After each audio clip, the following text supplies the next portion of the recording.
Welcome back, dear listeners, to a new episode of Decoding MENA, the voice of the East in the language of the West. Joining us today is Dr. Yasser, a strategic expert on Middle Eastern affairs. Today, we'll uncover astonishing secrets that could change your entire perspective on the regional power map. Have you ever wondered how a $40 million Russian fighter jet managed to outperform an American $350 million aircraft? Why did 82,000 Israeli citizens flee their country in just 1 year? And what's the truth behind the secret deals reshaping the balance of power between Russia, the US, and China? Dr. Yasser, welcome. Thank you. It's a pleasure to be here with you and your audience. Let's begin with the question that's been puzzling everyone. How did the Russian Su-35 fighter manage to outperform America's most advanced jets? That's a critical question. What happened in September 2018 over Syria was a real shock for the Pentagon. An American F-22 Raptor, the pride of the U.S. Air Force, a jet the U.S. refuses to sell to any country, found itself locked on by a Russian Su-35. What exactly do you mean by locked on? It means the Russian pilot was able to target the F-22 and could have fired a missile at it. What's more alarming is that a similar incident happened again in 2022 over the Baltic Sea, when an Italian pilot flying an American F-35 was stunned to see a Russian Su-35 flying right beside him, completely invisible to his radar. How did the Russian aircraft pull that off? The Russian Air Force used electronic warfare systems to jam the American jet's radar. In other words, the $350 million U.S. aircraft was rendered blind against a Russian jet that cost between $40 and $85 million, depending on its specifications. That brings us to the big question.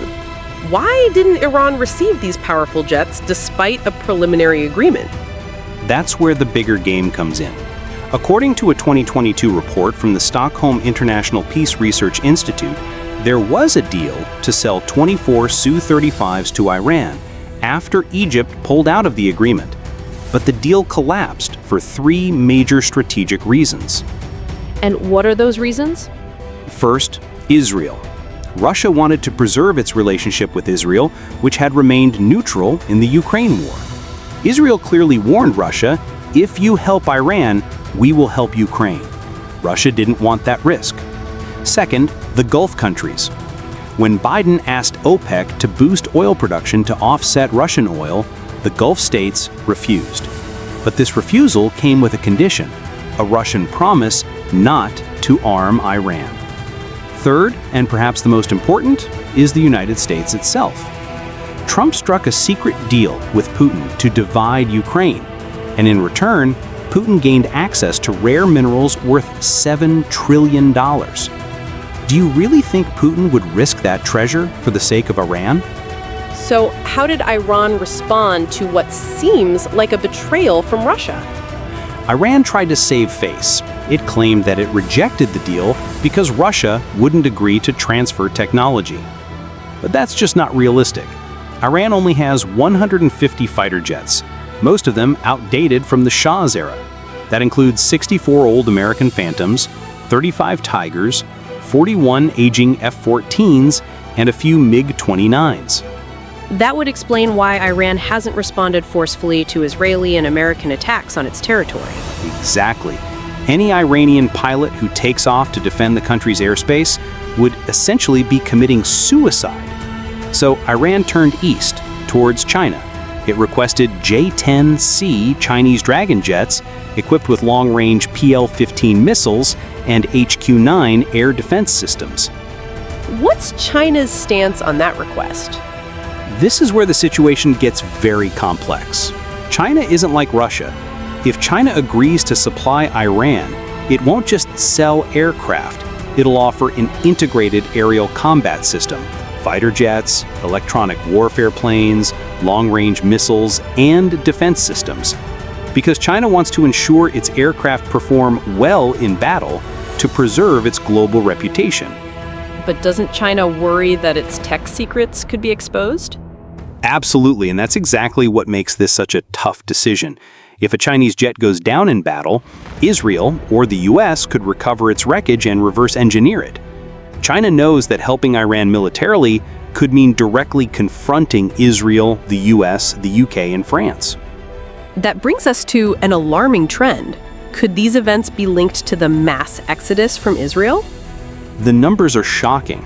In 2024 alone, 82,000 Israeli citizens left the country.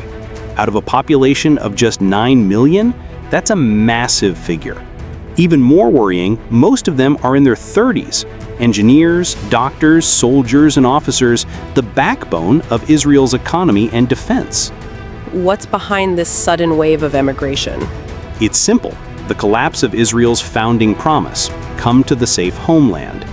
But in just the October 7th attack, 1,200 Israelis were killed and 251 kidnapped. In the Gaza war, 800 soldiers and officers were killed and another 6,000 injured. And these are just the official numbers. Even more alarming, Iranian missiles are now breaching both Israeli and U.S. defense systems. How is Israel responding to this crisis?